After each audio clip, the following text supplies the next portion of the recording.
Good evening and welcome back to 29 News Streaming.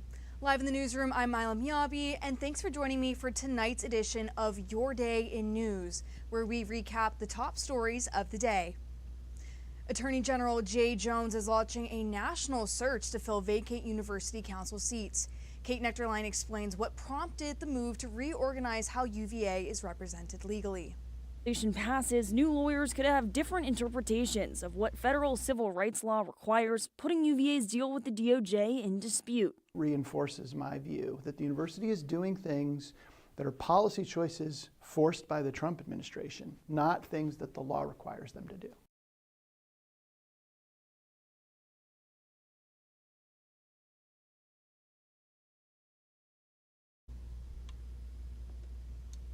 With icy streets and sidewalks lingering across the region, Avery Davis looks into when winter conditions shift from inconvenient to dangerous for people with disabilities. If you have not slipped on the ice around Charlottesville yet, you've probably had at least a couple scares. It's a danger or inconvenience for able-bodied people, but for those with physical disabilities, leaving the house right now is almost impossible. Most people, this snow's inconvenient for a couple days. For me, especially with like the piles of snow, that can take weeks and weeks. Kira Campbell lives in Charlottesville.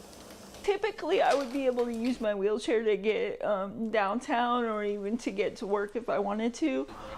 But after the snow, like even with the sidewalks shoveled, like I can't walk my dog in the park until it melts. Walk her dog at Mead Park, only 1 block away. She has not been able to go very far with so many sidewalks in her neighborhood and across the city still unshoveled. With the temperatures being what they are, people don't really want to spend that much extra time outside. I do understand that, but it doesn't make it any easier for me to get around. Even the sidewalks that are shoveled, Campbell says, are often left too narrow for wheelchairs, which range from 28 to 32 inches wide. I'm fortunate enough that if there's a sidewalk that's not passable, I can hop into the street for a second and hop back over. That's not safe even for me. Afton Schneider is with Charlottesville and says the storm left many ADA violations across the city. Getting streets safe again will take a group effort. We have to help each other. The city can't do everything. We're doing our best to clear the streets still. I mean, you've seen it. It is a complete ice rink some places. Avery Davis, 29 News. The Charlottesville Area Association of Realtors has released its 4th quarterly housing report, offering new insight into housing trends and broader economic conditions. Jeanette Hastings has this year's key takeaways. The market seems to be balancing a little. Buyers have a little bit more time to purchase homes because the median days on market has increased. The Charlottesville Area Association of Realtors reports nearly 1,000 home sales across the region in the 4th quarter of 2025, a 10% increase from the same time last year. The report also shows inventory continued to grow, with more homes coming on the market across Albemarle, Charlottesville, and surrounding counties. Prices also saw a modest shift during the quarter. Prices have dipped a little, but I don't think that's anything to be alarmed by. Mortgage rates dropped to just over 6%, their lowest level since 2022, a shift that realtors say helped fuel activity toward the end of the year. Real estate's very hyper-local, and so it's important to know what's going on in your community and where you live, whereas you can watch the national news and that type of thing, and it can be overwhelming, and there's different markets do different things. UVA football has officially welcomed 43 new Who's to ground today.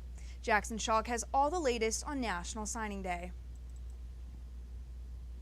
Virginia football's 2026 roster is complete, and head coach Tony Elliott says that he's excited for his new players to be in Charlottesville. The returns so far is that the group of guys that have come in have been a good group of guys that are quickly assimilating to the way we do things here. UVA is welcoming 43 new Cavaliers. 14 are high school recruits, including 4-star linebacker Derek Huron from Elder High School in Cincinnati. Nearly half of the Who's incoming first years are from Virginia. The other 29 new faces are transfers, most notably quarterback Bo Perbula from Missouri. Elliott says he was surprised to have this many new additions. I didn't anticipate losing as many guys from our roster, as we did. But at the same time, it made sense. The new faces, paired with the new college football calendar that only includes one portal window, have made things difficult for Elliott and his staff. I had one team meeting and half my team wasn't here. It was crazy. That's the first time I've ever had a team meeting where I got a bunch of guys on Zoom, and literally some of them committed like the day before, and so they're back home in their respective areas on Zoom. Virginia added new talent to skill positions like quarterback, receiver, and tight end while retaining important interior linemen from last year. Those veterans have helped the new guys get acclimated. They're willing to say, hey boys, y'all come on in. This is how we do things. Welcome to the family. Let's go to work.